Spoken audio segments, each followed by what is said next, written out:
the A to Z Sports Big Orange Podcast. I'm Charlie Burris, here as always with my co-host, A to Z Sports Tennessee writer Zach Reagan. Wherever you listen throughout the world, we thank you so much for listening to us. We talk Vols every week here on the Big Orange Podcast. And if that sounds good to you, make sure you go over and rate, review, and most importantly, subscribe on the A to Z Sports Podcast Network feed on Apple, Spotify. If you do subscribe, you won't miss our shows when we drop them there on Mondays. Make sure you go over to the YouTube. If you're not already watching on the YouTube right now, make sure you go over to YouTube and subscribe to the A to Z Sports Nashville page there, because if you do, you can very literally be a part of this show. You can watch on Mondays at 4 p.m. Eastern time when we go live, and you can comment and be a part of the show, and we read the comments and we respond to them, and you can be one of those people that does that. YouTube.com, A to Z Sports Nashville. At Charlie_Burris, at Zach TNT, at A to Z Sports, Facebook.com/A to Z Sports Nashville on the social medias, and A to Z Sports.com for the stuff that Zach and I write. Exciting news off the top here, Zach. Well, exciting for you and me, but also I'll rope in the viewer here. This announcement is because of the amazing people that watch this show every single week, watch the clips that we post on YouTube, listen to the podcast on the A to Z Sports Podcast Network feed. We have 2 new sponsors on this show. They are supporting the boys here at A to Z. This is massive. We can't thank them enough. So let's give a shout out to all the sponsors of this show right off the top. Superbook Sports, no better place to wager on the big game this weekend than Superbook Sports. Go to Superbook Sports, go to superbook.com and download the app today. Superbook Sports. Farm Bureau Health Plans, one of the new folks.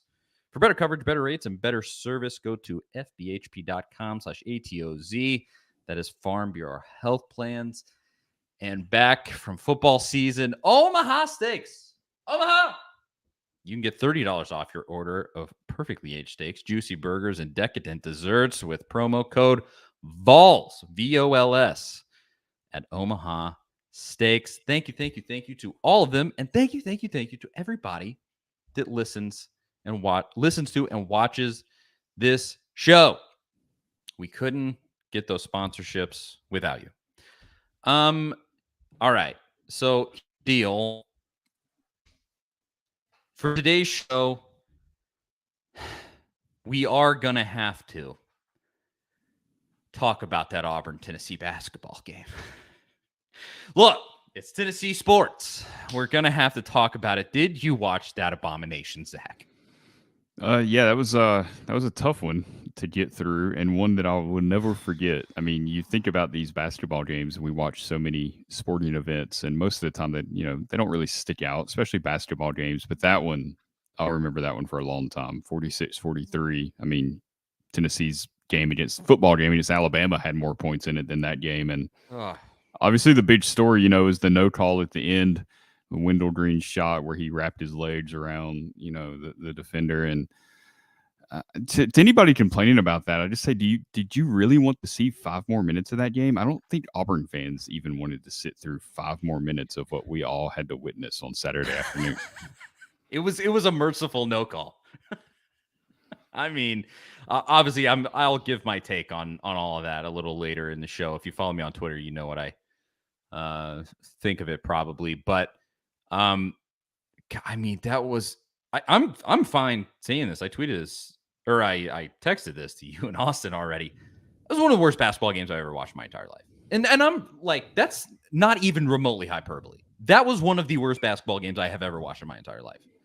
And you go back to like the Georgetown game with when we were in the Quan Zone back then, and it's right there with those. Just God, did they break 40 that game? What was the score? No. Final? Yeah, I didn't think 37-36 in that one. Yeah. And Tennessee, I went back and looked. Tennessee, if I'm thinking correctly from when I looked at the stats a couple days ago, 3 for 11 from the free throw line in that game. Would have been relative to the score, would have been a blowout if Tennessee just makes their free throws there. Mm-hmm.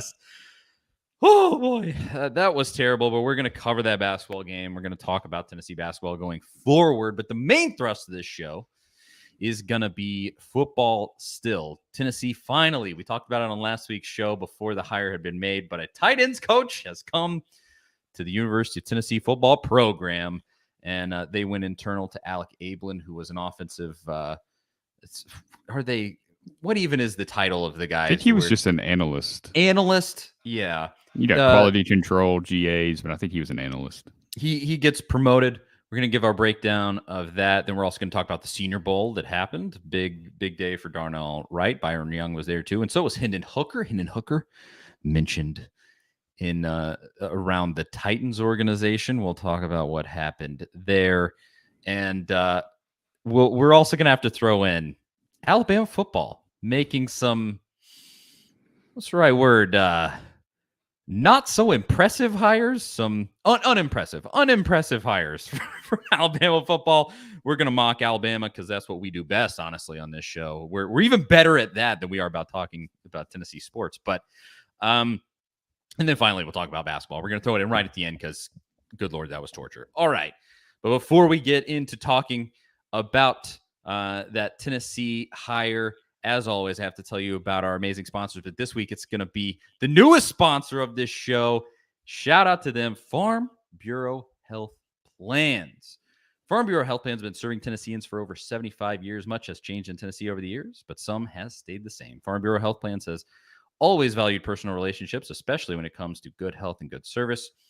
Plan on Farm Bureau Health Plans for health, dental, and vision. For better coverage, better rates, and better service, go to fbhp.com/ATOZ or walk into one of their 200-plus locations across the state of Tennessee, fbhp.com/ATOZ. That is Farm Bureau Health Plans. Big thank you to them for being a new sponsor to the show. Now let's talk about, it's been weeks and it's been months coming here for this discussion. Tennessee has a tight ends coach. Alec Ablin, offensive analyst previously. His entire history, if we want to run that down, played for Josh Heupel at Missouri in 2016-2017. He was an offensive lineman, then a tight end. Actually, I heard an interview with him, and he said that he got demoted from being an offensive lineman and became a tight end. Not sure the full story there, but either way. And then coached with Heupel at UCF, coached with Lane Kiffin at Ole Miss in 2019, and then came back with Heupel at Tennessee, and here we are. He is a new tight ends coach. Right off the top, your thoughts on this hire, Zach? I mean, we kind of felt like it was going to go this direction. We figured it would either be him or Jeff Ferris. I kind of thought it would be Ferris just because he had the experience. He's from Knoxville, has a lot of family still in Knoxville, and familiar with the program. Obviously, I believe his brother, went to Tennessee. But Josh Heupel loves continuity, and we saw that last year when they needed to hire a wide receivers coach. Cody Burns left. He promoted Kelsey Pope. That worked out great. Kelsey Pope has been praised for his work with the wide receivers. He's been praised for the way he recruits. Very good reputation on the recruiting trail. So a lot of, underwhelming hire, you kind of thought at the time maybe when they could have went out and got like an ace recruiter type guy, but Josh Heupel's instincts paid off, and that hire worked out. I think that bought him some equity where fans are like, okay, we'll wait and see. In years past, this hire probably would have been ripped apart by fans just promoting somebody from the staff that had never been an on-field coach before. But because that Kelsey Pope hire worked out so well, I think you got to trust Heupel on this. Continuity is important in this offense. It's very important. And Alec Ablin goes back almost a decade with these guys. I mean, since 2016, 7 years ago, he's been with Josh Heupel. He's been with offensive line coach Glenn Ellerbe, who he's obviously going to work kind of close with tight ends and offensive line, kind of, in the same area there of the field. They'll be working together quite a bit. So he can hit the ground running, and that's what I think Heupel really appreciates. I think the big question obviously comes down to recruiting. We don't know a lot about Alec Ablin and how he'll be able to recruit. I don't think they put him out on the road after Alex Golesh left, which was kind of surprising because you're able to put somebody else out on the road. It would have been a let's see how he does type deal. I'd be interested to know how serious Heupel considered some other candidates and what, maybe did he hear no from some guys? Did Jeff Ferris want to stay out in Los Angeles? Seth Luttrell not want to go to being a position coach after being a head coach at North Texas. I would be interested to know how this decision was made, but I think you got to trust him and just see how it plays out, just based on the other moves that he's made. We'll never get it, but I would love an explanation from Heupel on this, just what exactly happened. And that's not to be critical. I'm not like, tell us what happened. I'm purely curious. Yeah. Because what it comes down to, Mr. Jones in the comments says it here. He says Heupel wants to keep his offensive secrets in a close circle. I think it really could be that. He doesn't want anything tampered with. He doesn't want a super strong voice in there, kind of disrupting the apple cart. It seems like this is just conjecture on my part and just kind of reading the tea leaves of the situation. The man knows what he wants on offense, and he doesn't want to mess that up, is what this feels like. Because, yeah, you said it there. Like with Butch Jones, he made some real buddy pal hires, and it made me want to vomit. Like, you brought in some dudes where you were just like, who is this person? Why is this person qualified at all? They weren't. And it's because they're just friends with Butch. Now, here with Heupel, his offense has been so ridiculously good that I almost go, don't bring anybody in. Let's just keep the circle tight. I think that's, And again, like Matthew in the comments, he says it. In Heupel, I trust. At this point, with the way things went this season, I trust this guy implicitly. Who are we to question it? Exactly. I think you mentioned there, like, Butch hiring his friends, which obviously was true. But doesn't that happen pretty much at every program to some extent? Nick Saban does it. Kirby Smart does it. Jeremy Pruitt did it when he was at Tennessee and when he was, helping hire people for defensive staffs at other places. It was just Butch didn't have any friends that really knew how to coach that well. So his friend circle wasn't very fruitful. And I think that was the biggest thing. It wasn't that he was taking a different approach than everybody else. He just didn't have good contacts to make these hires. And Heupel, like Kirby Smart, played big time college football. He's made a lot of connections, and you go win 11 games in the SEC. You earn a little bit of trust, and you should. You should earn that trust. He hasn't given us a reason not to trust his staff hires yet. I know there's some people that don't like, Willie Martinez, for example. Even though he has put a lot of defensive backs in the NFL that weren't very, very highly recruited. We don't know the reasons for the secondary struggles and what went on there. But for the most part, there's not much to complain about this staff, really, right? They could be better in recruiting in some areas. We've heard a few things about a couple of assistants that aren't as gung-ho about recruiting as some of the other guys, but I think that's pretty typical with every coaching staff to some extent. They landed a top 10 class, and not to get really off topic here, but that top 10 class at Tennessee, because of the type of players that Tennessee recruits, like, they're trying to retain these guys. They're recruiting guys that fit their culture, not a bunch of guys that are going to transfer out in a year or two. So when you look at if they're able to keep that top 10 class together, 2 years, you look at it 2 years from now and you look back at this class and maybe it's like a top 5 class because they kept all those guys and the programs ahead of them didn't. And I think that's a real factor because we've seen the staff doesn't just go after anybody out there. So that might have something to do with the recruiting aspect of, as far as why they're not above, LSU or some of these other programs that maybe they could be after such a great year. Yeah, that is probably the most interesting element that I think most people have been talking about here. Can this guy recruit? And I even saw, like, I posted initially, I said, I'm not going to question anything that Heupel does with his offense. The only thing that I will say is hopefully Alec Abelin can recruit. That's all I tweeted initially when this hire was made. And I had some people push back and be like, only clowns are saying he can't recruit. I'm not saying he can't recruit, and I'm not questioning this hire. I'm saying I hope he can, because I have been new to a job before, and there's a learning curve. Like, that's the way of the world. And especially in SEC football, that is like going from, like, not recruiting to recruiting in SEC football is like going from a kiddie pool to the middle of the ocean. It is brutal. It like, you could say that people in the SEC play by a different set of rules. They almost don't play by a set of rules. It's do what you have to do. That is, I mean, just look at some of the stories that have come out from recruiting in the SEC, and even down to like ACC basketball, like Rick Pitino and all that wild nonsense. Like, this stuff is down and dirty and crazy. And on top of that, at a baseline, you have to be this sort of odd blend of like a good coach and also personable and likable by 18-year-old kids and really by like 15-year-old kids, because that's when you start talking to them, is all the way back then.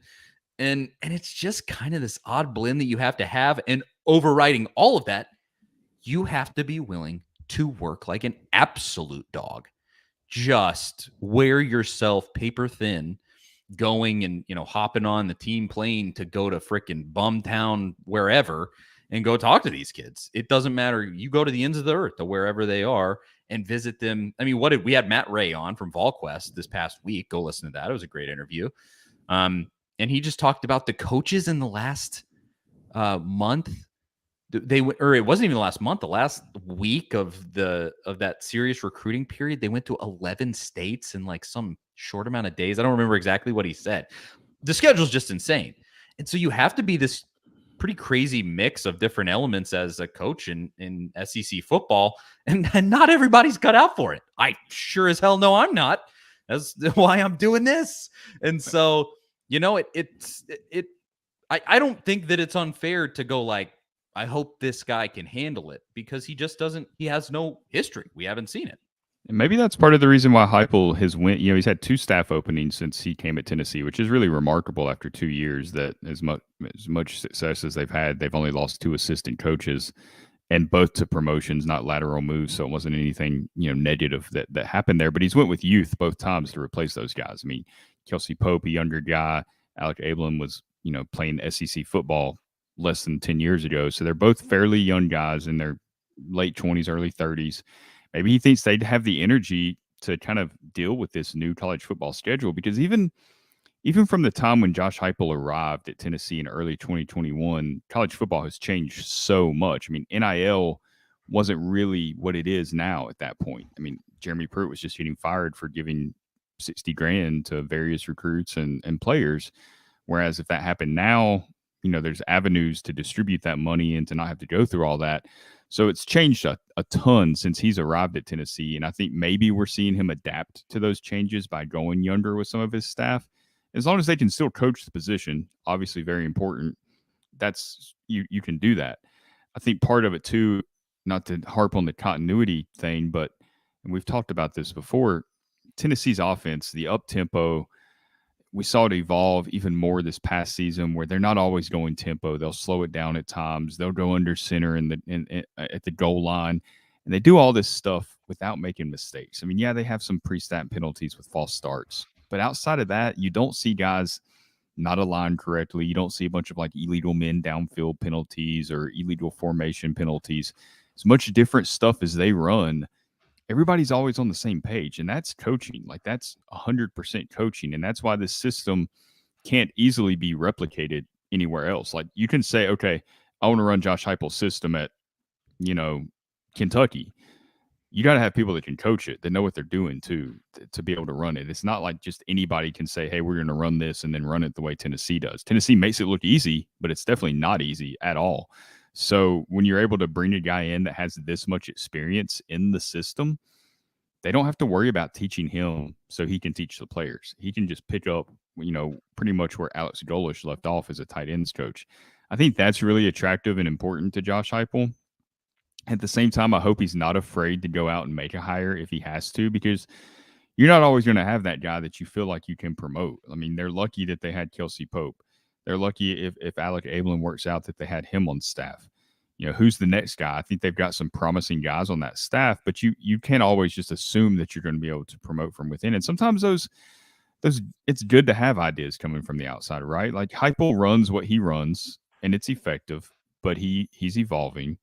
He's constantly changing it. He changed from 2021 to 2022. He'll put new little things in there that confuse defenses or give Tennessee a certain edge. And I think he can pull from other programs and what people have learned. So maybe, Alec Abelin spending 1 year at Ole Miss under Lane Kiffin, maybe he's able to bring some new ideas to the table that they can kind of kick around. We've heard it's a really collaborative process. Like the title of offensive coordinator is almost a title because it's really that whole offensive staff that's especially Joey Hosley and Glenn Ellerby. Those two have a large voices. They've been with Hype for the longest.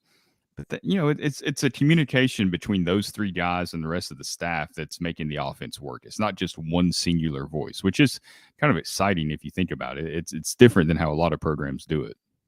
And going to the comments again, Jeff says the offense is also super simple. It is, but it's not. I mean, conceptually, they don't run anything outlandish, but it's also different from anything anybody else does. When it's not just the tempo. That's what I don't think people realize. I mean, go watch. Obviously, we watched a lot more than an Ohio State fan, and I'm not faulting Jeff for not watching more Tennessee football, but there were so many times where they slowed it down. Like they went not really huddling, but they would run it down to 10, 15 seconds left on the play clock and run difference. I mean, you saw them run a fullback run from under center against Alabama, and Nick Saban went on his show the next week and said, my players had no clue how to defend it. They're looking around confused because they have not seen a fullback at the goal line with the quarterback under center. I mean, Tennessee went very old school on that, and that's clearly something that they're working in during the week because everybody knew to do it. It's just like the Kentucky game when it was fourth down near midfield. It was a short, 4th and 1, 4th and 2. Hendon Hooker had ran it on third down. He gets up, doesn't even look at the sideline. He's immediately getting everybody lined up to go sneak it. Like they knew exactly what to do. That's the stuff that's not simple. Like exactly some of the formations and the routes they run. And okay, you've got 8 guys in the box. We're throwing it this play. Like, yeah, that's simple, but the execution's not always simple. Yeah, the general concepts are not overly complicated, but it's in the nuance where I think you can see why Heupel would want to keep something like this higher in-house because it is a pretty singular system that he runs. Even looking at a guy who worked for Lane Kiffin previously, like Lane Kiffin is not doing exactly what Tennessee is doing. In fact, it's not. I don't want to say it's not particularly close, but it is in the same stratosphere, I would say. But it is not the same. And so, as far as that goes, I like the continuity there. That you saw some quotes from players where they were complimentary of him, and you saw players tweeting about it, and they like to hire, and that's great. I think that's awesome. Again, I will not question this until there's a reason to question it. I'll really leave it at my original take that I said. I just hope he can recruit, and I think, somebody who is as young and ambitious as it seems like Abelin is. I think it's a great opportunity to give him. I'll say the only thing that I noticed is in the couple of places where I heard him in interviews, he's a little mild mannered, and that can be totally fine. Or it could mean he's like not as assertive as you need to be. That's me nitpicking. That's me truly nitpicking the situation. Let me be completely clear. If I'm having to pick something out that I want to, talk about there, he was a little mild mannered, but like, that's me just putting on him something that I think could be a problem, but who knows? I don't think people need to freak out if he's not landing 5-star tight ends right off the bat because there's not that many 5-star tight ends. There's like maybe 1 or 2 each recruiting cycle that's kind of in that top 35 players in the nation. That guy's probably going to Georgia right now. Like that's the tight end school. Alabama, maybe even with their new offense that we'll get into in a little bit. But like you can't expect him to go land a tight end over Georgia right now, the way Georgia is using Brock Bowers and Darnell Washington. And the tight end's obviously important in Tennessee's offense, but you don't see those like gaudy numbers. They're not putting up huge numbers. I mean, Jacob Warren didn't go for a lot of yards. Princeton Fant, it was used in a variety of different ways as a fullback, blocking, just different things that he had to do that don't really show up in the box score. That, yeah, it's important, but you don't get the notoriety that you get at Georgia. And that's hard to recruit against, obviously. Yeah. So he's probably not going to land those guys over Georgia, at least not for a while. And I don't think fans have to understand that, I think. I think you could, between the rise of Princeton Fant over the last 2 years. I mean, last year was so fun watching him sort of transform into this jack of all trades, just really interesting player on Tennessee's team. And then if like McAllen Castles and Jacob Warren end up having big years this year, one or both of them, Mr. Jones says it here, the offense will recruit itself at a certain point. You saw it with the wide receivers. Tennessee with wide receivers right now, they don't have to say anything. They go, hey, look at this guy. He won the Biletnikoff. You want to come here? And guys are falling over themselves to come to Tennessee. I mean, you heard so many of these recruits in the month of January that came for junior day, like 2, 3, 4 of them were like, yeah, he won the Biletnikoff award. That definitely stands out. Nico Iamaleava is that definitely stands out. Like the thing is going to recruit itself at a certain point. So just keep that up, and hopefully Abelin can. And I'm sure Heupel's not going to let it not be good to a certain extent. So there is that. And I did want to go back. I like this point by Eric in the comments. He said, the offense is simple in the fact that the QB is just reading the box and deciding to run or pass, but there are a ton of option routes in the offense, and that takes a level of familiarity between everyone on the offense. Yeah, that's a good way to put it. It is not as simple as it seems, even if, the overarching concepts are not like completely crazy. But as far as the tight ends coach goes, anything else you're thinking about, Zach? No, I think that pretty much covers it for now when it comes to that tight ends coach hire. Hopefully they don't have to make any more moves. It looks like the staff is pretty much settled moving into the 2023 season, unless we get a random surprise of somebody leaving. Obviously, it doesn't look like Heupel wants to make any changes on the defensive side of the ball. I think that's probably the right move. I know that defense was heavily criticized last year, but especially the secondary, I think keeping those guys together, I think Tim Banks was on the right path. Just need some more dudes. They got some dudes coming in this class that'll be able to contribute, maybe even this year. I think you'll start seeing that moving in the right direction, and I don't think there was any need to start over anywhere on that side of the ball. Yeah, the way that they played with so much pride in the Vandy and Clemson games, and then the recruiting class, I'm easily convinced for being in favor of not making any changes on that side of the ball. I mean, I will say I was certainly someone that especially after the South Carolina game, I was like, if Willie Martinez does not see another snap of football at the University of Tennessee, I will be okay. I'll be fully upfront about that. I said it on this show, so it's on record. But I said, after how things ended, I could be easily convinced otherwise. They got to take a step forward. I mean, it can't be the status quo. They're going to have to be better next year, but I think there were signs that they can be. I mean, they had some bad games, or really just that South Carolina game that was really bad. I don't even look at the Alabama game as bad. I mean, Bryce Young was just unconscious that day, and so was Hendon Hooker. It was just a quarterback shootout that you get those sometimes. Outside of those games, they played pretty well defensively. I mean, some really, really good games. The LSU game, the Clemson game, obviously, the Vanderbilt game, the Kentucky game. They had some really good showings against some good teams. They did. And so that between that and the recruiting, I'm fine with that. I like the staff continuity, and that's good. So now we're going to turn and we're going to talk about the Senior Bowl. Had some Vols playing there, and there has been some serious NFL draft hype for some Vols after these showings. We're going to talk about that right after I tell you about another one of our great sponsors, the OG here, Superbook Sports. The final drive for the championship is here, and there's no better place to wager on the football title tilt than Superbook Sports. Superbook features the best menu of prop bets in the business. Plus, check out their special odds boosts and promotions at superbook.com. With over 3 decades of odds-making experience in Vegas, there's no place better to wager than Superbook Sports. Win some money as one lucky team wins the championship. Download the Superbook Sports app today. Visit superbook.com for terms and conditions. If you have a gambling problem, call 1-800-889-9789. That is Superbook Sports. Thank you to them for sponsoring this show. Again, I can't say the name of the thing that is this weekend. I think we all know what it is on this coming Sunday. And you can bet on that event at superbook.com. Go and do that. Thank you to Superbook. Now, let's talk about the Senior Bowl. A lot of hype around this for Tennessee, specifically because of offensive lineman Darnell Wright. I believe he was named Player of the Week by the players on the team. Did I see that somewhere? And then he went out and gave a really nice performance in the actual Senior Bowl itself.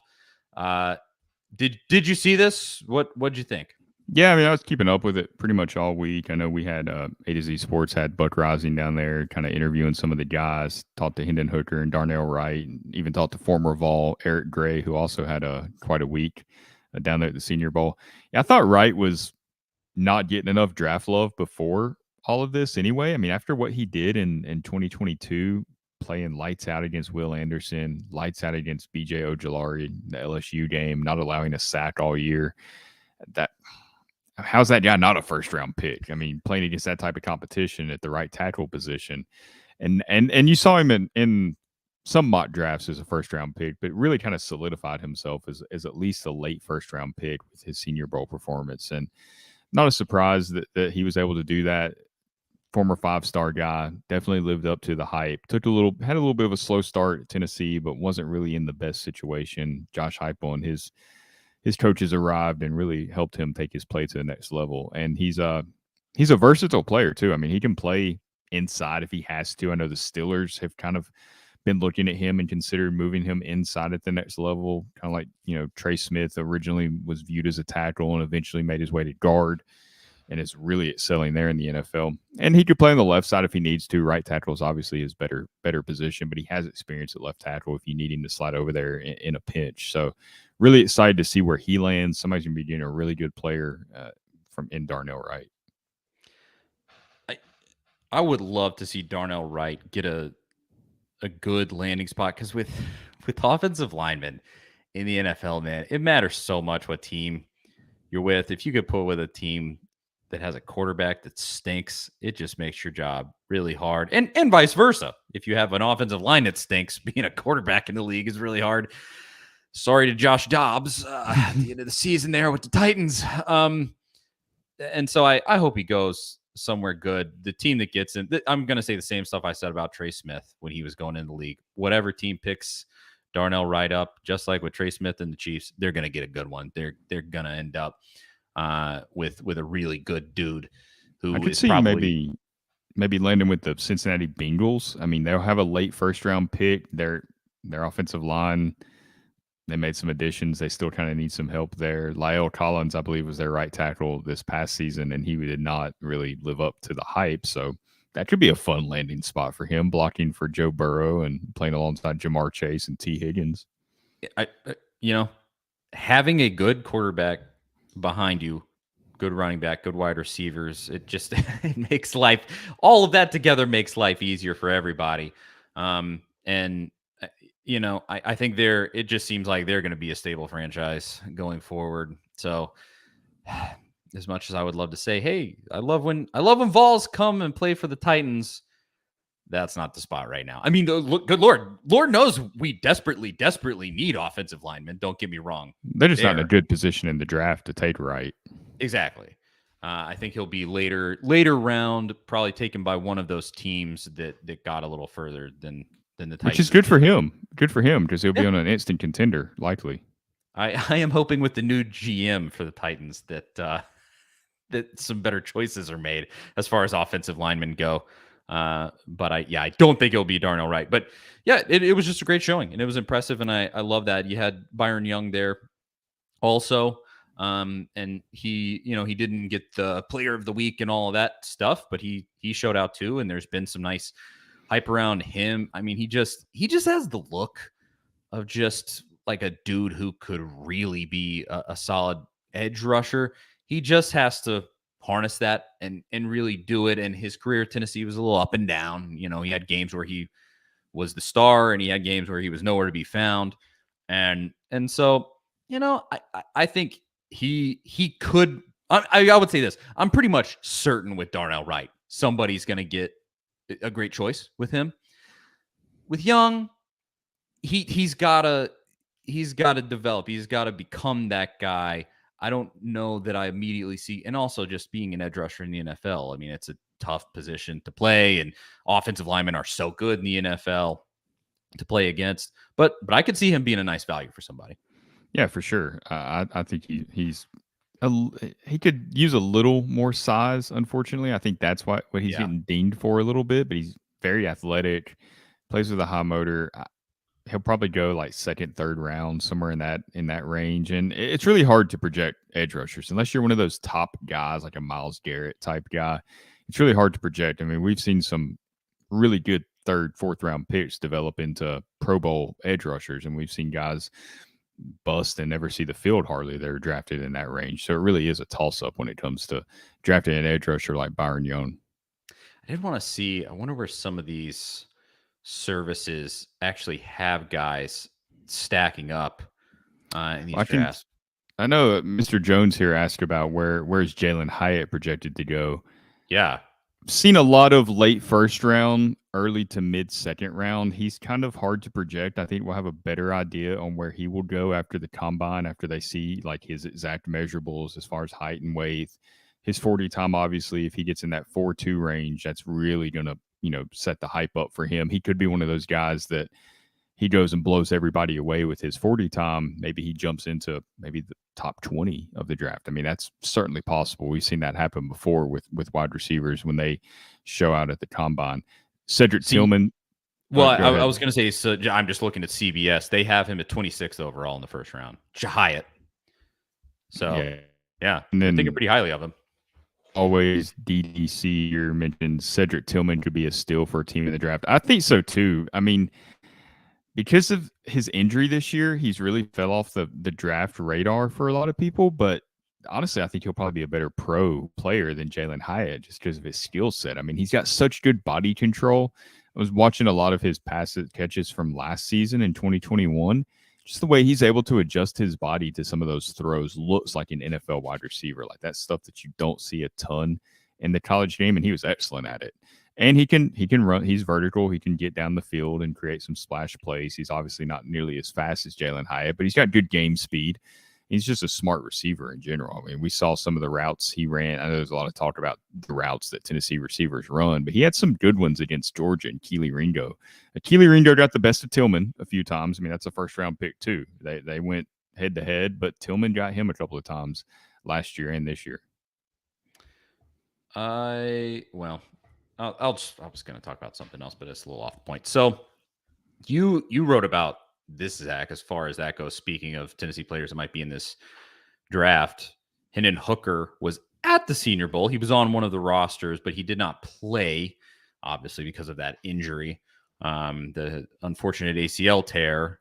But he did the whole round of interviews. He did everything, and actually, he ended up talking to one of our partners, 104.5 The Zone in Nashville. He was on with two-time guest of the A to Z Sports Big Orange podcast, Ramon Foster, great VFL also.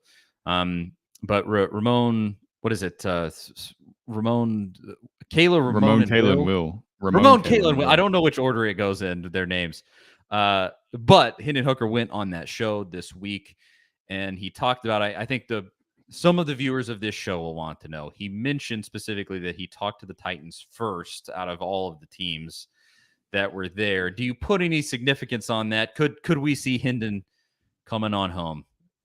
I mean, it's certainly possible that the Titans could select him, and they have an unsettled quarterback room kind of moving into next season. But I don't put much stock into the fact that he talked to him at the Senior Bowl. I mean, Jim Nagy, the director of the Senior Bowl, was pretty upfront at the beginning of the event that every player was going to talk to every team. It just happened that Hooker talked to the Titans first. I really don't know where he's going to go because I don't think he's viewed. Obviously, the injury is going to hurt his draft stock a little bit, even though he says he's going to be pretty much ready by training camp. But I don't think he's going to be viewed by any team as like a day one type starter that they can just stick in there and lead the team because of the injury. Because I think there's some questions, obviously, about the offense and how how his skills will translate to an NFL style offense, which I think those are fair questions. Even you don't have to agree with them. That's just a hurdle that Tennessee players have to kind of jump over here in these next couple of years, is proving that you can make that leap from Josh Heupel's offense to the NFL as a quarterback, wide receiver, and these other positions. So I think that'll cause him to drop a little. I think he'll probably be maybe late second. I'm thinking more third, possibly fourth round. You never know with these quarterbacks. I mean, we've seen these guys fall quite a bit in years. I mean, Malik Willis last year was being mocked in the first round, and he didn't go till third round, like number 86 overall. So it's hard to glean much from these meetings. The Steelers met with Malik Willis a ton last year. Mike Tomlin took him out to dinner, and then they take Kenny Pickett. A lot of times and they never met with Kenny Pickett once during the pre-draft process. Obviously, they knew him well because he's in Pittsburgh, but a lot of times these meetings, they're kind of to throw other teams off. So you don't really know what they're doing, or maybe you're trying to boost somebody's draft stock because you have no plans on taking them, hoping that your player will drop a little further. I mean, these are all things that NFL teams do. So it's hard to glean too much from these conversations. I'm really interested. I'll throw in a plug here. For our midweek segment this week, we're going to have, hopefully, we're not sure exactly who it's going to be yet. At least it's not set in stone. But we're going to have an NFL draft analyst on, and we're going to talk about some of these concepts. And I'm interested to see what they have to say about Hooker, and specifically about the Titans and taking a quarterback, because the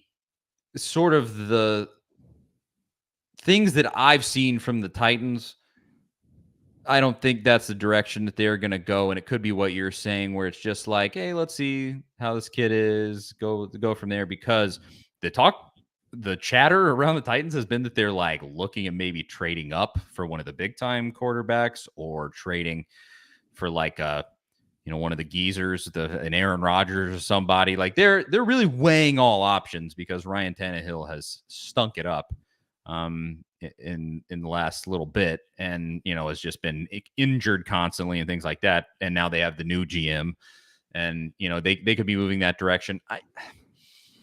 I don't see it, and I almost, for Hooker's sake, I mean, I'm a giant Titans fan. I almost hope for his sake he goes somewhere else, because I think the Titans, unless the Titans ship out Malik Willis and there's really a spot there for him to sit and develop, I don't want Hooker thrown in some kind of position like, go and be the starter for us, big guy, get out there, and then he just gets crushed. Like that would be a nightmare, because Lord knows the Titans offensive line is not just going to be some, great wall out there next season. It's still going to probably be not great. And so, I sort of, for his sake, I hope there's some other team that comes along that's a better fit, maybe. But I thought it was interesting. I love it. I want anybody that plays at the University of Tennessee. I love when they come and play for the Titans. I mean, I told you this. I was almost one of the people that was, when the Titans were going to play the Jags in the final week of the season, the playoffs were on the line. I was almost like, let's just go ahead and lose. End this, and hopefully it'll make the franchise take more action towards the future. And then when Dobbs got put at starting quarterback, I was like, all right, I want Dobbs to win. I want Dobbs to get this W, go to the playoffs. So I'm a sucker for some balls playing with the Titans. But on that one, I don't personally see it. But like I said, we're going to have hopefully a draft analyst on for the midweek segment this week, and they'll be able to tell us a little bit more. Honestly, if the Titans were going to take a Tennessee player, I think Cedric Tillman might be their best bet. Yeah. Like, they could use wide receivers, and I think he would fit pretty well with what they have been doing offensively. I don't think Mike Vrabel is going to move too far away from what they've been doing, regardless of who their new OC is.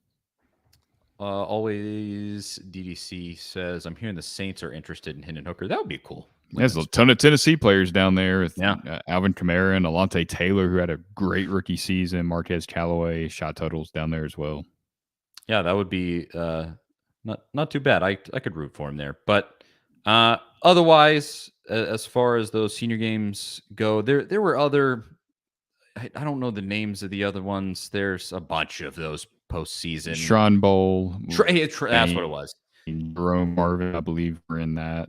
Yeah. No, the one thing about Hooker that we kind of glossed over real quick before we move on, he helped his draft stock a ton just by being present and being a part of meetings and being he wasn't just there for the trip. Like, he was engaged, and everybody was really impressed by that. And it wasn't just that, it was the fact that the Senior Bowl, you're not going to have a Bryce Young or a CJ Stroud or these people that are declaring early, right? So you could have had Will Levis there, though. You could have had Stetson Bennett. They both declined the invitation. Stetson Bennett declined it because he's working on his draft process. Because he's busy getting arrested for public intoxication. Yes, that's what he says that he's getting ready for the draft, and he's getting arrested. Yeah. And then Will Levis, I know there's been a lot on Will Levis. I've been very critical of him on social media, and I think those criticisms are legitimate based on how he's played. But for him, there wasn't a lot of advantage to going to the Senior Bowl. His draft type's already higher than it should be. So why, if anything, he would hurt his draft stock a little bit by going down there. And he actually has been working out with Hendon Hooker in California, so kind of understood his reasoning for skipping it. But either way, when you got a guy with a torn ACL showing up to participate in that, it makes Levis and Bennett look a little worse because they did not show up, especially Bennett, considering his extracurricular activities last week. I think it's a great character move by Hooker, just really showing that he wants to get out there and make sure that his name is in front of these guys at these organizations. I think it's awesome. And I mean, Lord help you if you think that there's something definitive about Will Levis being one of the best dudes in this draft. I don't know where you see it, but a lot of these draft analysts do. I'll let you handle that comment then with that thought. Do y'all think the Colts are going to draft Will Levis or Stetson Bennett? Good Lord, I hope so. Please, please. I need the Colts to continue sucking. That's as far as a Titans fan goes, I am all for that. Like the kid has the tools. You watch him throw the ball, it comes. It's impressive, but I don't think he has the composure. I don't think he has the mindset. He gets rattled way too easy. We saw him pouting during the Tennessee game. That little move where he tried to bring the offense all the way back on the field because he was convinced that Tennessee didn't come down with the interception cleanly. Terrible look. Like you can't do that. Like it reminds me of Russell Wilson and the fake rah-rah, trying to get his team fired up. It's just not genuine at all. So maybe I'm wrong. Maybe Will Levis ends up being a great pro. I just get Mitch Trubisky vibes from him. Everybody. I think it was, Mel Kiper or one of those dudes. They bring up Josh Allen. They're like, well, Josh Allen stunk in college. Yeah, he's a 1 in 1,000 type of dude.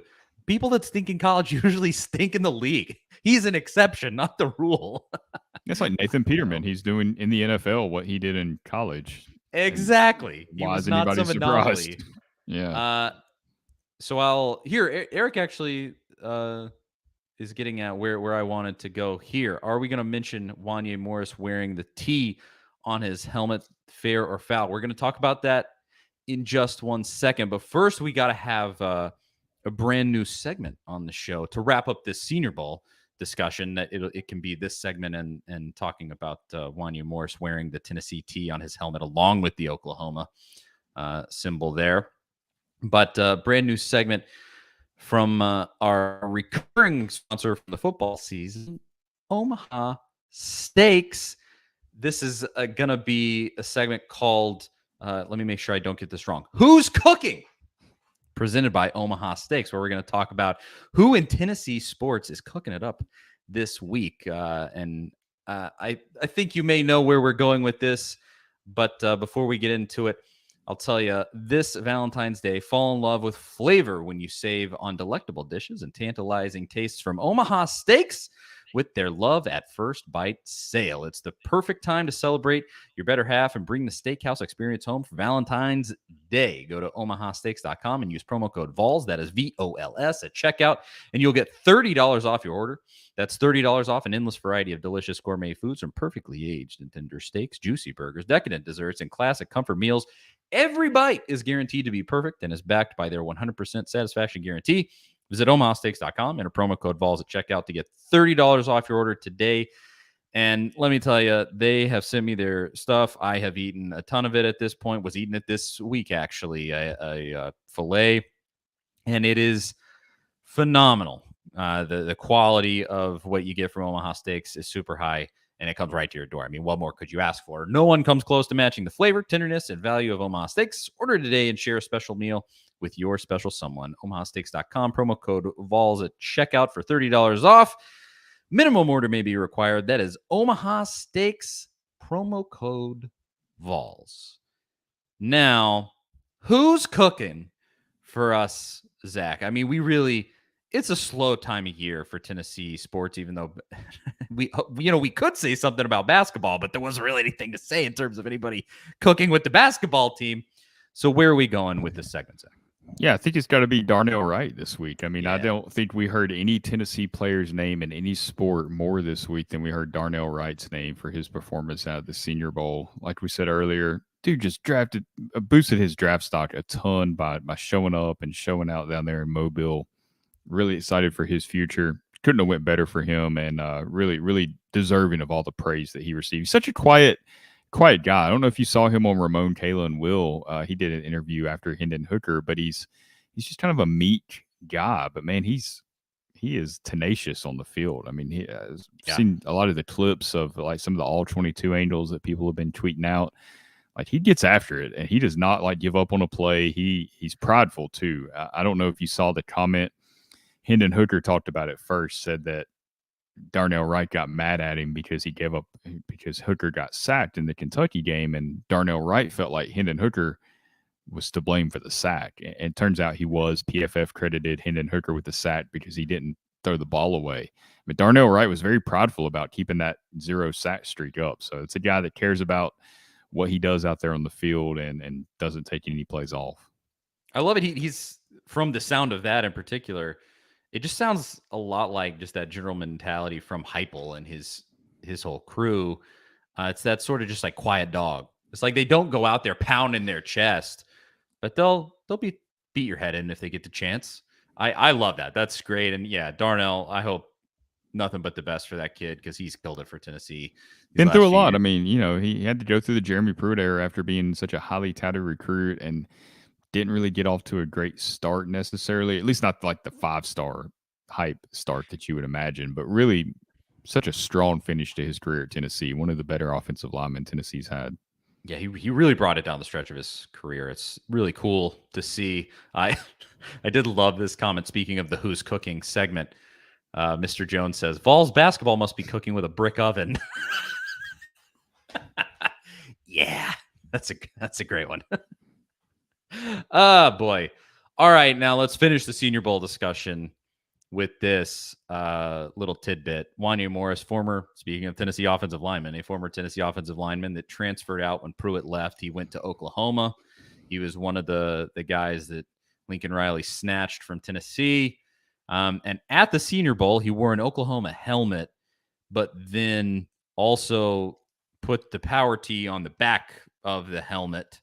And there were a lot of fans I saw on Twitter that were really dogging him over this. I would say I'm a little torn on it. What did you think when you saw that? I mean, I thought it was a nice ode to Tennessee because we don't know fully why Wanya Morris left Tennessee. We know that there was a lot of stuff that went on with some players that were at Tennessee with the recruiting violations. And we don't know fully in depth who was involved and who wasn't.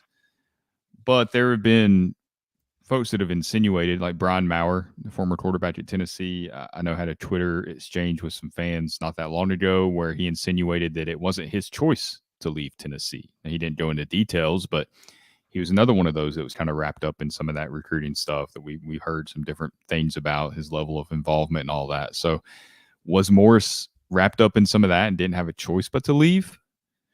Maybe. That's possible, right? I mean, it seems like he has an affinity for Tennessee still, or did he just see, okay, things are going terrible here. I don't know where this program's going. I need to go somewhere that's going to have me, help me get to the NFL. Was that his mindset? If that was, I mean, I can't fully fault him for that, but then also I think that takes away from the players that stayed, which Josh Heupel has many times praised the guys that stayed, and he's talked about the 30-some players that left the program. So there's a little bit of a kind of back and forth there. Like Josh Heupel obviously took that a little bit personal when those players left, but Wanya Morris is showing that, he still cares about Tennessee too. It should be noted that Eric Gray did not have the same helmet decal on his Oklahoma helmet at the Senior Bowl.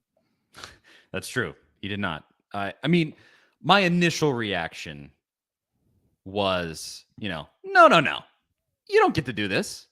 You left.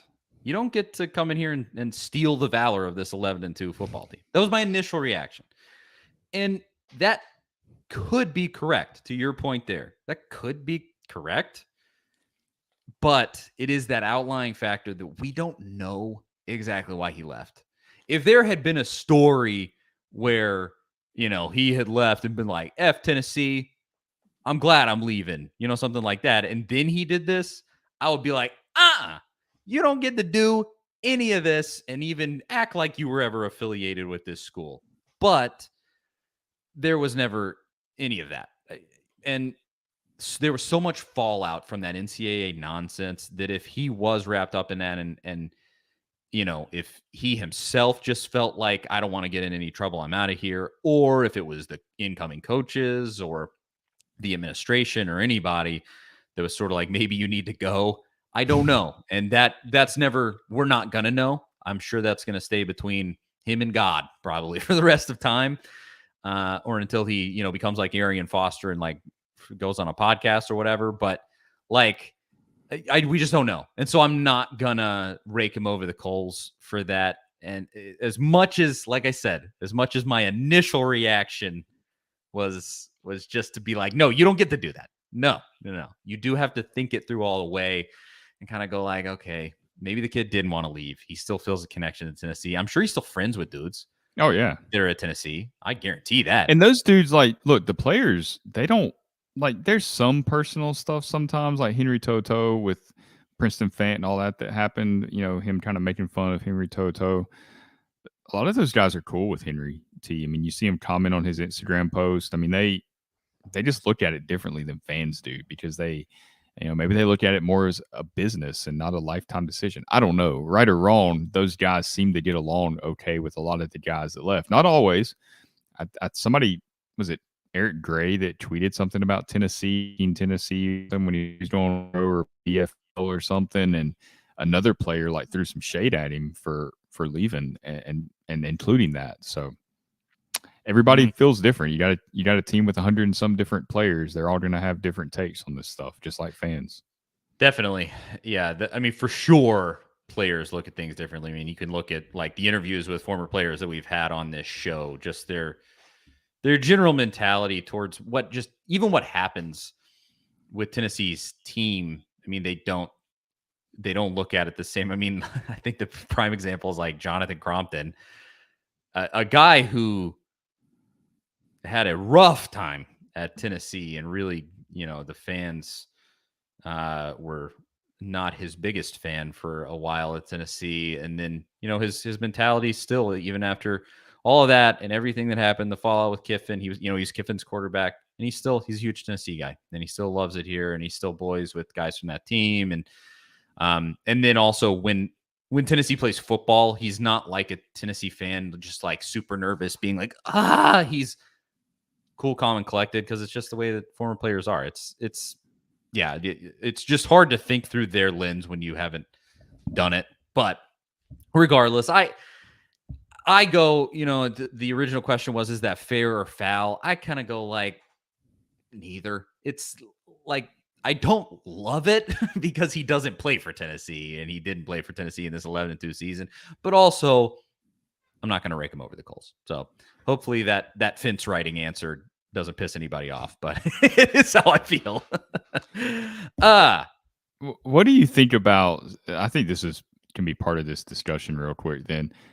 Jarrett Guarantano was kind of in some mentions and a talk on Twitter a couple of weeks ago. I tweeted out a video that showed how much talent the 2019 team had on it. And it featured Guarantano. He's in the NFL, backup quarterback with the Denver Broncos currently. I think he was with the Cardinals for a little bit. But he's still getting a lot of hate. And I struggle with that because, no, those weren't great years for Tennessee.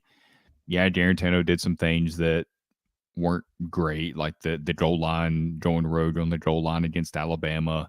People point out the Georgia Tech game where he was pouting on the sidelines, but we've kind of learned that wasn't what it looked like necessarily. There were some promises made to him that weren't kept and were broken literally right before kickoff in the locker room. How do you view him? Like, do you have a dislike of him? Because the dude was like, he gave it his all. He played with a broken hand at one time. he took a beating almost every single week. Even in these highlights when he completed passes, he's still getting hit. I don't know, like how do you view his legacy, him as a Tennessee player, everything he took? How do we reconcile all that? There's so much kind of nuance there because yes, at a baseline, especially like when he was leaving Tennessee, I think I said something to the effect of like, thank you for your service. You took a beating for this school and you should be appreciated for that. Comma. He stunk and was not good as a quarterback at Tennessee. But was him stinking a product of what was around him and the way that Pruitt was coaching and just everything that happened. And we heard that Pruitt was calling plays, overriding Jim Chaney, calling plays that they didn't even practice. Yes. And we've heard that from within the program. Like we've heard that, not just conjecture. Like we've heard that firsthand that happened. So like that's got to weigh in too. Like you simply cannot look back on his time at Tennessee and go, you were a great quarterback for the. It's not like Dobbs, where Dobbs drug Butch's dumbass to 9 wins. It's not like that. Like you can't look back and have that same legacy. But I don't. You also just, man, you just can't dog him because he gave it all out there for Tennessee and just got beaten over the head for his efforts. So it's a mixed bag. I would put it that way. It just really, I think that's where it just has to land because yeah, you can't look back and be like, oh, you were great here. He simply wasn't. He just wasn't. But also he didn't look back and spit on Tennessee and he wasn't vindictive and he didn't do anything like that. And so you just kind of go, thank you for your efforts. It was time. So long. And that's that, I guess, unless is there anything I'm not thinking of there? I don't think so. If he goes and balls out in the NFL, which I don't expect, but he was a rookie last year and he did make a roster. And like I said, he was the primary backup there for Denver for a week or two when Russell Wilson was out. He was one snap away from getting into the game. He finished at Washington State.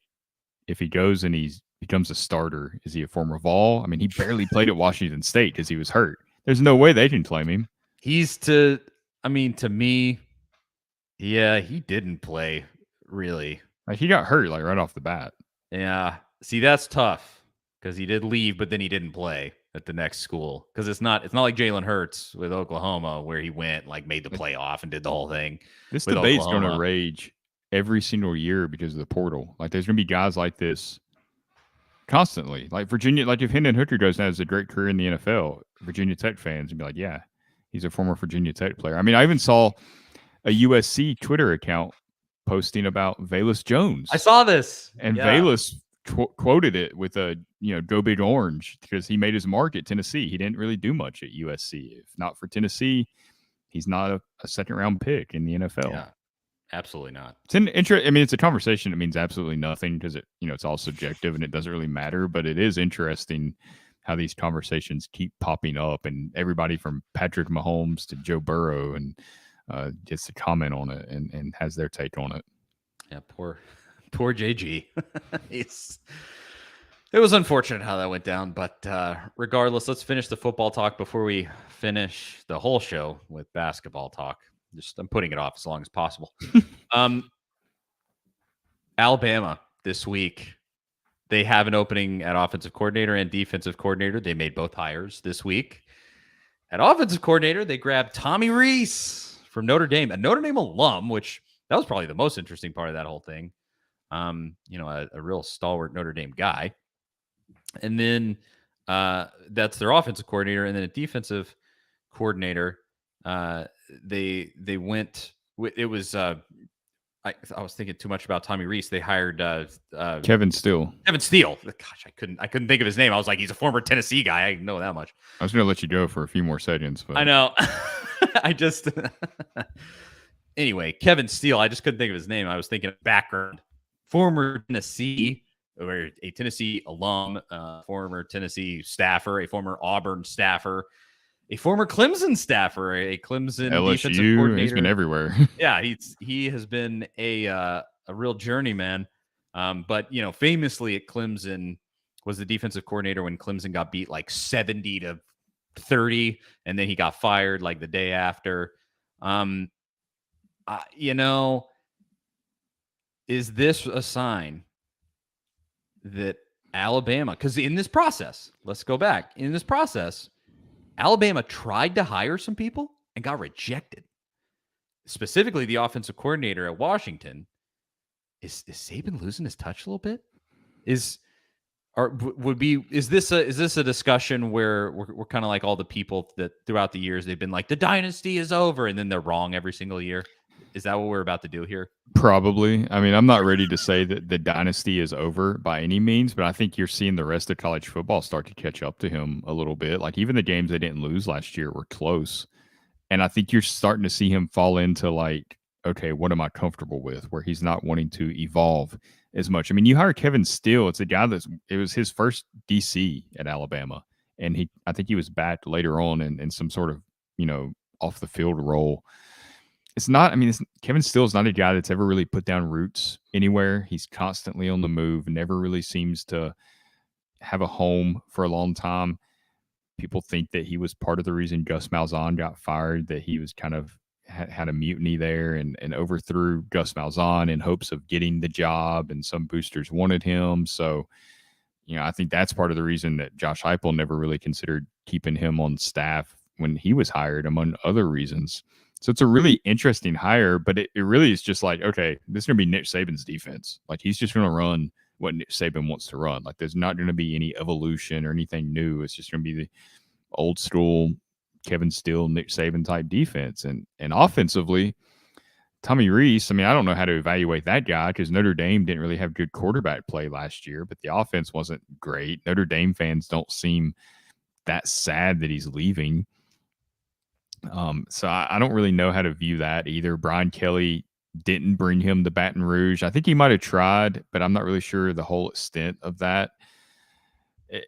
And honestly, like it's going to mean Alabama's moving to more of like a offense that Georgia runs. A lot of run the ball, control the clock, utilize your tight ends. You're going to throw the ball down the field. You have to throw the ball down the field, but it's going to be kind of that Georgia style of offense. And I feel like that's a direct response to Tennessee and some of these other up-tempo, high-scoring offenses. They want to slow it down. They want to control the clock. Doesn't always work, but if you got the talent that Alabama has and that Georgia has, it can work.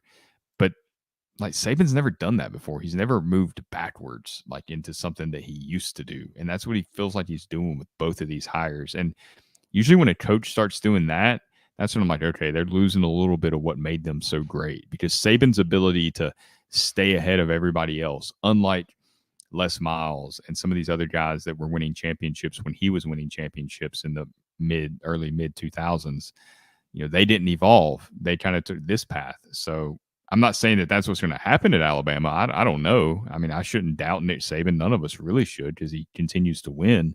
But it does seem like there's some signs there that he might be losing a little bit off his fastball. Time catches up to us all. There's no one that escapes it. I mean, he's not going to be 90 out there doing it. Exactly. I mean, and the man is legitimately getting old at this point. And I think we said it earlier this season when specifically, I think where I said this was when Georgia beat Tennessee. So Tennessee beats Alabama, and then Tennessee goes to play Georgia and loses at Georgia. And I said it felt like a changing of the guard at that point, where, Alabama was finally losing to teams they hadn't lost to in forever. And then Georgia was just taking over as this dominant force. And I think there's some to do with it there. In terms of just the perception of Alabama and what they'll be going forward. And I mean, his staff has had so much turnover. It's always been bad because when you're that good, people are going to want to hire your guys. But it's been exceptionally bad in recent years. And then, you just turn around, and I don't know the reputation that job has, but I know he's notoriously hard to work with. Obviously, he's a little short tyrant. and runs that place like North Korea. And so I could absolutely see guys turning that job down. And especially like when you evaluate like them getting turned down by Washington, I'm sure Alabama fans see that and they go, "How did we let the guy at Washington say no?" Well, think about his position. He has one of the best quarterbacks in America coming back next year. Saban's got Jalen Milroe. Who? Like, I think Milroe was like a 4 or 5 star kid, but like he stunk it up in the one game that he played in this season, or 2 or whatever it was. And, you know, at Washington, one of the best quarterbacks in America coming back in one of the easiest leagues in America. What's not to like about that? You know that you're going to have a good year. And so he's going to go from there and he's going to get a head coaching job. I'm sure that's what he was thinking. And like Alabama, just as it's going to fade with time. It happens. It happened with Peyton Manning. It happens with Tom Brady. It happens with anybody and everybody. Time catches us all.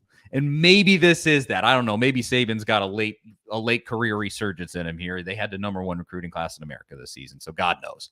But you know, I just think that it is just interesting to see, especially like that Tommy Rees hire. Like Kevin Steele, he's had an up and down journeyman career, but he's had good defenses. I mean, you got 5-star dudes. It's hard not to have a good defense if you just halfway know what you're doing. Exactly. Like also, with Kevin Steele, like this is what is going to happen. I can pretty much, I can't guarantee it, but really good feeling.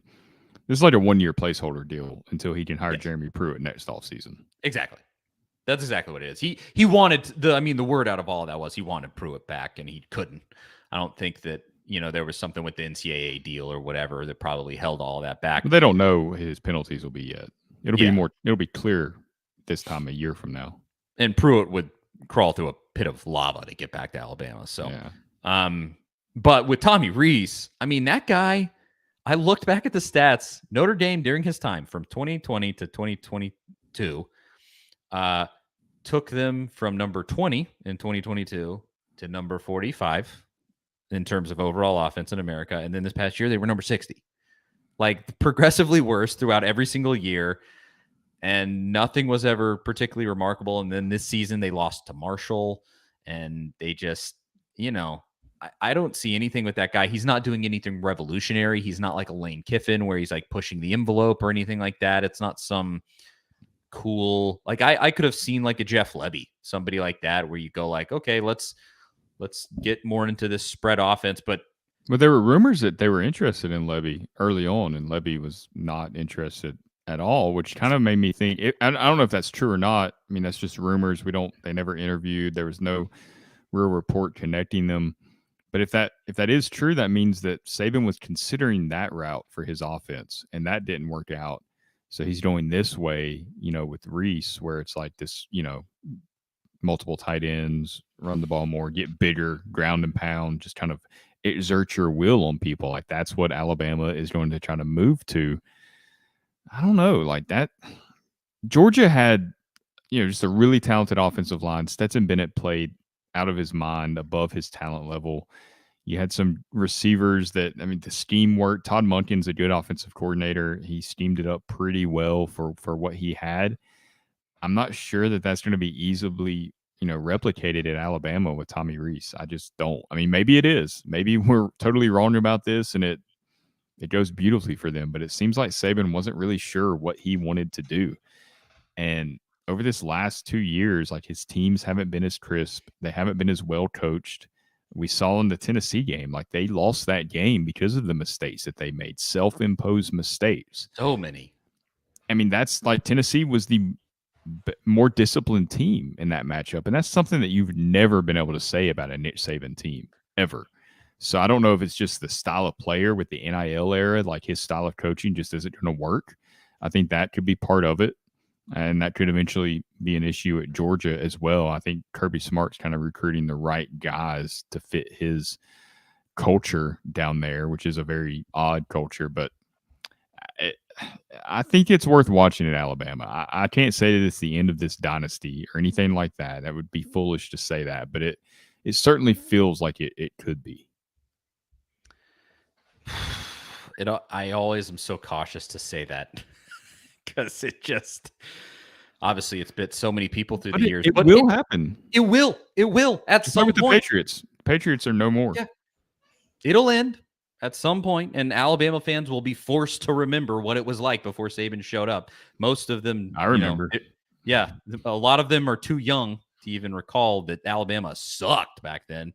But it'll happen. So there's that. I don't have a whole lot more to say about it. Just let's go and beat them again this year. That'll be a nice little exclamation go win point. down there in Tuscaloosa. What would it be, the first time since 2003? That 5 overtime game? I think so. Yep. Ooh, Yeah. I remember that one. That was a stressful one. So the final thing for the show,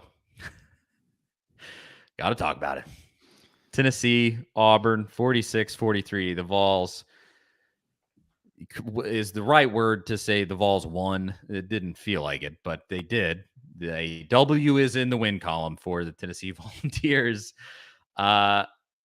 This game was unbelievable, and I mean that in the absolute worst way. Tennessee, if I'm remembering these stats off the top of my head, but I believe this was the case. Tennessee shot something like 27% from the floor, 54% from the free throw line, and like 9% from three, and won. I mean, what? How bad did Auburn have to be? They have to be walking away just totally ashamed. And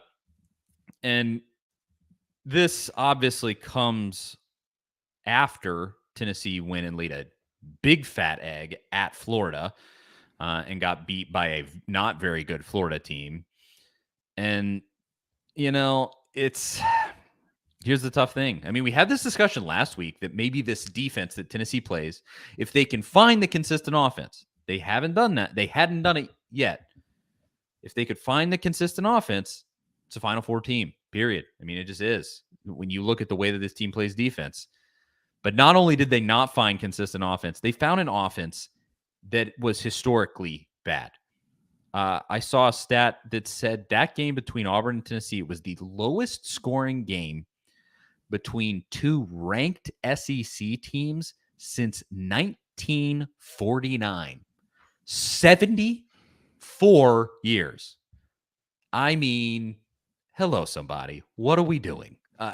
Like, if Tennessee from 3-point, if Tennessee shot 25%, it's a blowout. If Tennessee had a bad day from the 3-point line, it's a blowout. So what does that say about 9% from the 3-point line? I mean, God, it was historically atrocious. What does it mean going forward? Your guess is kind of as good as mine. It goes back to what we talked about last week. Will they ever find that offense? I think it exposes the one thing that's going to cost them in the NCAA tournament, and it's just that they don't have a guy that can create his own shot. They don't have a guy that can really, like, Ziegler's probably the closest thing, right? And that's not ideal because size is a factor there when you get into that. They just don't have a guy that can take over. Like, when you absolutely have to have a basket, who are you giving the ball to? Like, there is not just one clear option. Like, I feel like if you ask that question to 10 different people, you would get 7 different answers. I mean, do you think that they have that guy on the roster? I mean, we know who it should be. And I mean, folks are saying it over here. Like, Ashton agrees. He says there's no go-to guy. But then I think Mr. Jones has the answer here. It has to be Josiah Jordan-James. If he's 100% healthy and he's playing. He was the best offense against Auburn. Yeah, I mean, he won that game effectively for Tennessee. It was that and the one made 3-pointer by Santiago Vescovi. God bless his soul. I don't know how he did it, but he did finally make one of Maybe he like just 8. has to be like fouled and falling down. Maybe. I don't know.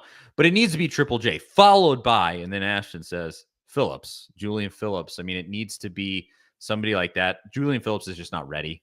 I don't think he's going to be this season. He should come back next season, and maybe he'll be ready then. He just isn't. It's just not there mentally. You can tell he's not confident. He seems unsure of himself, yeah. Yeah, like you can just do tell. it. He could be that guy inside and play in the post and score. But yeah, when he makes an aggressive take to the basket, you go like, oh, there it is. Do that to every time down the floor. Go and do that, and It's just not there. And so he's going to have to grow, and that's really unfortunate. But I mean, when this team is playing at its best, it has one of the best backcourts in America. Defensively, it easily has the best backcourt in America. The front court is so up and down that I don't even know how you assess it, because you literally have no idea what you're going to get on any given night. And really, the team almost goes as they go, because the offense is so much more freed up when things are working offensively inside. If Olivier Nkamhoua can make that step back baseline shot, things totally change when that becomes a real threat. And so, I mean, they can't trust it. Olivier has the game of his life at Texas, and then goes and has one of the worst weeks of basketball he's probably ever played. Like, I predicted that last week on the show. I mean, it just feels like he's going to have this game and then go and lay a stinker. And he did. He was okay at Florida, and then he couldn't throw a pea in the ocean in that game against Auburn.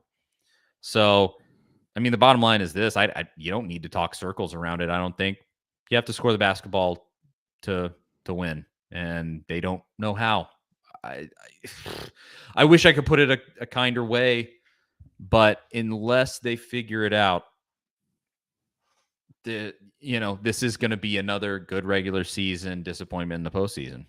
I wish I could say something else. I really wish I could. And I was really hoping I would come on this show and be like, hey, they came in and that Texas game inspired them and they figured something out. And here we go down the stretch. They didn't. Something's broken. Yeah, it's a really tough stretch coming up too. I mean, you go to Vanderbilt, you should easily win that game. They're not very good, but who knows if you're not scoring, obviously if Vanderbilt can just get to 50, they might have a shot if it's another offensive performance like this against Auburn. The Missouri's not bad at all. And then you play Alabama. You host Alabama in an absolutely massive game, and then go to Kentucky. I mean, you win all four of those games and get some help, and you might be in the conversation, be back in number 1, number 2 in the country if you sweep those.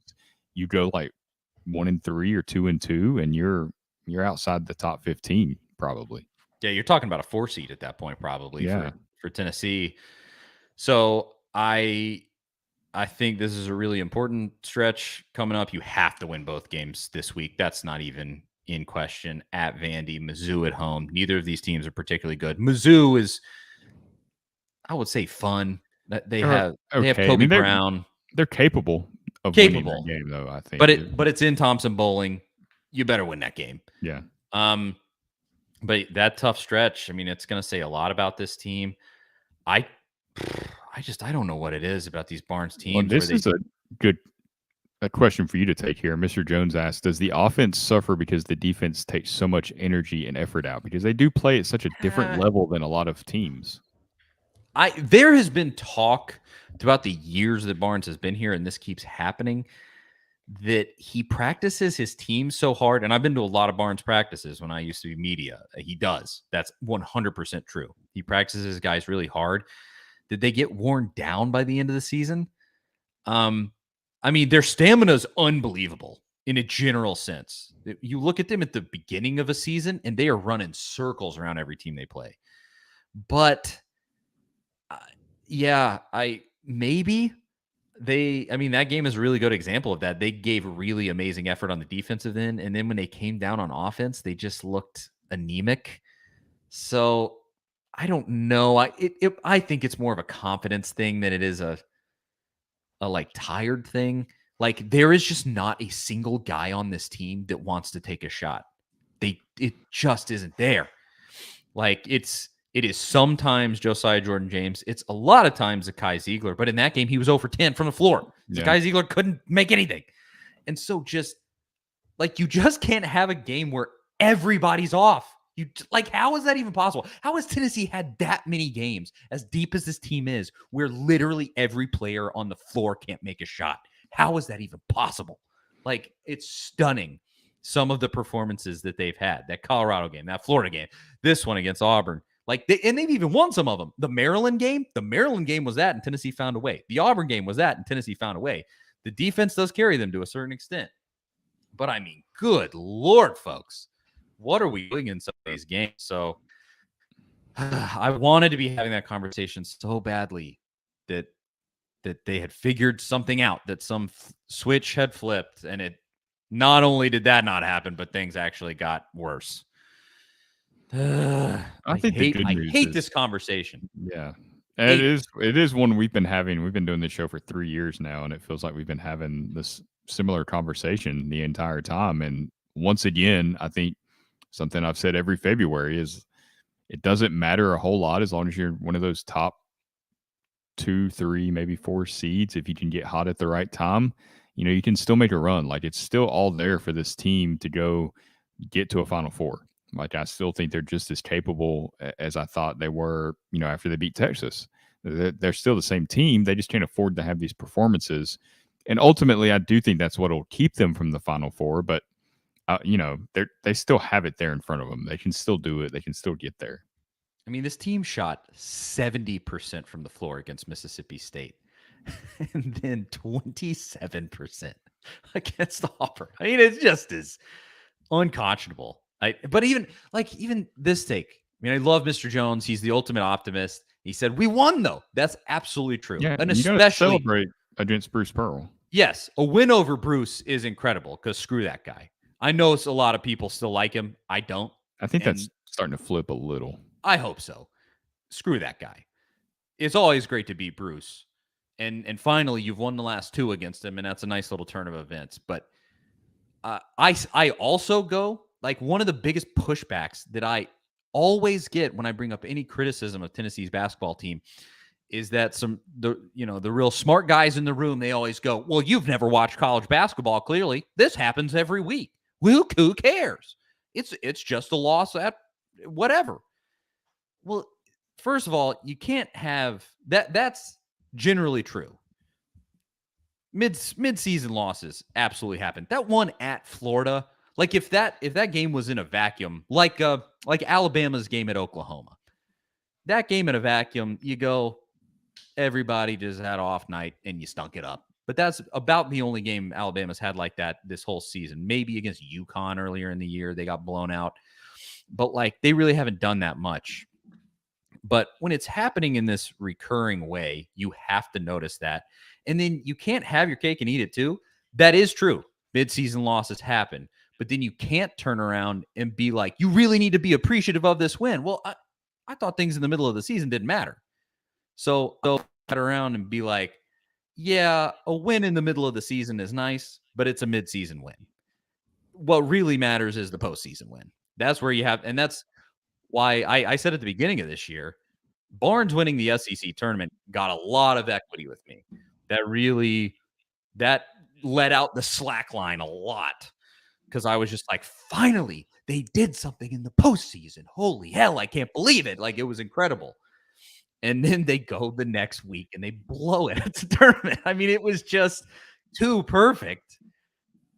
And so, yes, mid-season losses happen, but I'm also not going to get overly ecstatic outside of the fact that it was a win over Bruce. I love that. Again, screw that guy. Yeah, I mean, I love that, but I'm also not going to get overly ecstatic about a mid-season win either. It's all about those postseason wins. For sure, and you can't ignore the problems that came with that win. I think both things can be true. Much rather be having this conversation with a 3-point win, where neither team broke 50, but it's still like, okay, there's obviously some issues and that could be a problem down the road. Like, you can't completely ignore that because this has been a pattern at times, and it seems like it's becoming more frequent lately. Seems like it's more likely to have that kind of performance than just the 70% performance. I'm saying that I agree. And what do you do? I mean, it's not a Rick Barnes problem. You can't make shots go in. Oof, I don't think you can criticize him too much on that. I think I don't criticize him solely. Certainly not solely. I am not like, this is a Barnes problem. It's a team effort. I don't think he runs an offense that maximizes his players' ability. I never have thought that. I've said that in years past. He just doesn't. Like last year with Kennedy Chandler, that dude was an absolute firecracker, and Barnes just wouldn't let him run. Like, he just wants to play this half-court offense. And I just am like, why? Why do you not want to just maximize this absolute dude that you have out there?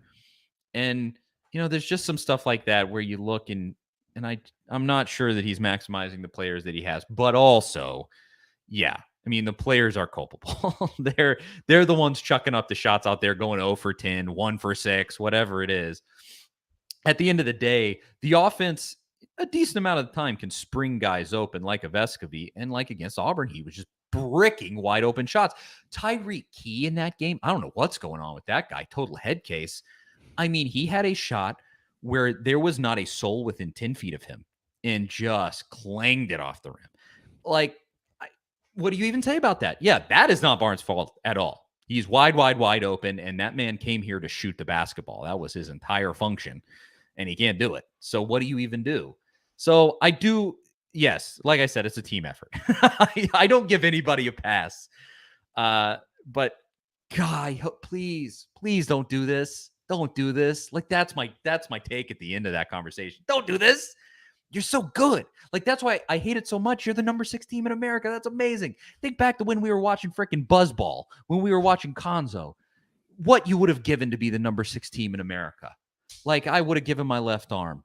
I'm a basketball guy at the end of the day. And so I hate this conversation so much. Just go out and play decent offense. Like, just shoot like 40% from the floor. I don't need, because you'll win most games by in that way. Yeah. Yeah. They would have won by 20 points if they would have shot 40% against Auburn. I mean, this team now, college basketball in general sense is wild this season. There is no great team. Purdue lost over the weekend. Virginia lost over the weekend. Like, there, so many teams lost that were in the top 10 over the last week. But it really does feel like, have you seen that meme where it's like a mom driving in the front seat? She turns around to the kid in the back seat and is like, just be normal. And the kid goes, ah! Like, that's Tennessee basketball this season, where you just go, you can just be okay. Just go and play the elite defense, and then also just play decent offense. That's it. That's all you got to do. And they just go, we're going to shoot 27% from the floor. No, we're not going to do it. Like, oh, it's so frustrating. Oh, Mr. boy. Jones is right. If you could combine Tennessee's football offense with the basketball defense, it'd be unstoppable. Oh, both of those teams would be a dynasty. How well do you think Josh Heupel could coach? Like, if he just stepped onto the flight, Rick Barnes is out, health problems. We need somebody. Josh, you're not doing anything this time of year. He just goes out there with no prep and coaches this basketball team. How good or bad do you think it would be? There's a lot to coaching a basketball game, but Rick has good assistants. He does. So I think Heupel could be fine just as like a general motivation guy and like a leading a team guy. Obviously, he's good at that. So I'd love to see his freakouts on the sideline or over by the bench area, because we've seen how he can get out of pocket from time to time. Yeah, I would love that. I don't know that I would. I would want to see the assistants probably being the ones sitting down and drawing up the play at the timeout. But you get one of those switch releases with some guards. He could make it happen. And speaking of that, I mean, I guess we need to also just talk about the end of this game for multiple reasons. Yeah, the inbounds. Tennessee just trying to throw the ball inbounds, coming out of timeouts. They almost get a 5-second violation, call a timeout. And then they just they panic play straight into a trap. And I know a lot of people were saying Vescovi got pushed out of bounds. Maybe he did. I watched it a couple of times. It kind of looked like he just got his face closed out. Not a good position to put yourself in. Like, exactly. That's basketball 101, pretty much. Yeah, Vescovi never should have had the ball in the first place, because Julian Phillips should have just dribbled the ball up floor is what should have happened. He shouldn't have panicked. He handed it off to Vescovi and was just sort of like, you do this, And that was terrible. But then Wendell Green, the final shot, I mean, you said it at the beginning. Them not calling a foul there and giving Auburn a chance to tie the game was a merciful call. I mean, the people at ESPN were probably like in their ear just going like, no, you do not continue this, please. Don't anything but another 5 minutes of this. But here's the deal. If he just lands normally, Green, that's probably a foul call. And I probably would have gone like, yeah, that's a dumb play by Olivier Nkamhoua, because he did get a little in his space. It wasn't egregious, but if Green just comes down normally and then falls and does a little act there, it probably would have been a foul. But the leg, the performative nonsense of him throwing his legs up, and you're not going to get that call. That's a good call by those refs. Was he the one called for the flop earlier in the game, or was that somebody else for Auburn? Yeah, so I think a flop warning. Yeah, well, I thought he got a technical, didn't he? Oh yeah, that's right. Right, he did. Yeah, so I think that played into it a little bit as well. Like that had already happened once, and like there was a lot of stuff in that game. Like Uros getting the technical for like the too short, whatever, and then the Auburn guy did the same thing to Zakai, and there was nothing said at all. There was some inconsistencies both ways there. If you want to go down that road, that game had a lot of minutia where if you don't watch college basketball often, you'll think that's super egregious. And I'm not saying it's good. I'm saying it's normal in college basketball. It annoys me. Make no mistake. All of that is stupid. But college basketball refs certainly know guys' reputations. And so they see Uros getting a little, getting out of pocket. And they go, nope, tech. And it's the same with Wendell Green. They know he's a flopper. They know he's an actor.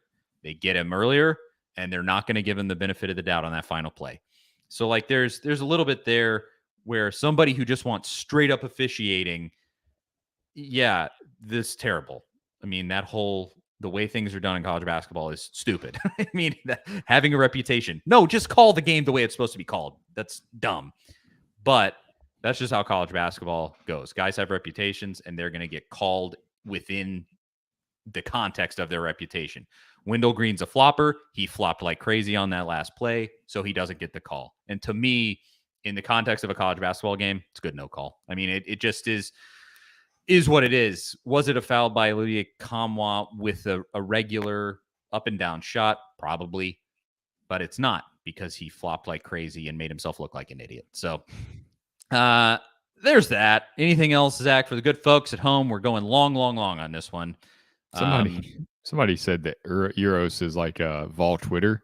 He doesn't always play great, but you always hear him. You always see him chirping, and opposing fan bases can't stand him. I was like, man, that's a pretty good comparison there. That's great. I mean, that is probably why I sort of feel about him the way that I do. Is like he certainly annoys me a decent amount of time, where I just go, why is this guy even in the game? And then he does things that I'm like, well, he wasn't in the game much against Auburn, really. What he that's play, true. Like 12 minutes. He's had his time really wrenched down, especially with Awaka playing better. And freaking, hey, Rick, as if Rick is listening to this, Rick, play Toby Awaka more, please, dear God, play him more.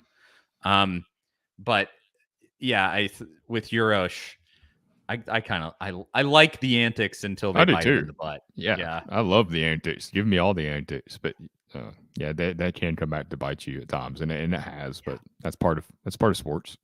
It is. Just don't do this. That's a great comparison. Speaking of basketball, Mr. Jones says he is the Vols Steven Adams. Great comparison. Yes, I like that.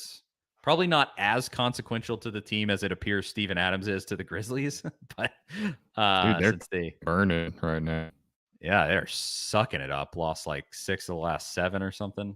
And John Morant's like off the court stuff with his entourage going on. It's I don't know. Terrible. Yeah, it's embarrassing because of how good they could be, but that's an entire other podcast in itself, frankly. Charlie Burris, that's Zach Reagan. Thank you so much for listening again. I mean, we got all these new sponsors, and it is because of the awesome people that listen to the show. We very literally could not do it without you. Thank you for listening so much, Mr. Jones, everybody, even Big Tin Jeff. Let's go through Ashton, John, everybody that watched, Billy. Thank you. Charlie's going to send handwritten notes out later. Maybe we will. Yeah, this guy commented a lot. Always DDC. He was cool today. Eric, really appreciate you watching. Midweek show again. We're gonna have an NFL draft analyst. Someone again. It's not set completely in stone yet.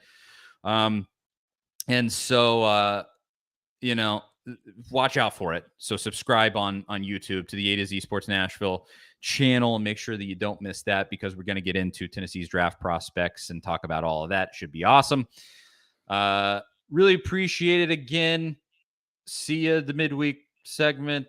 If not, then it all fell through, and you know that. So follow us everywhere on social media. We'll talk to y'all in a couple days. See you guys then.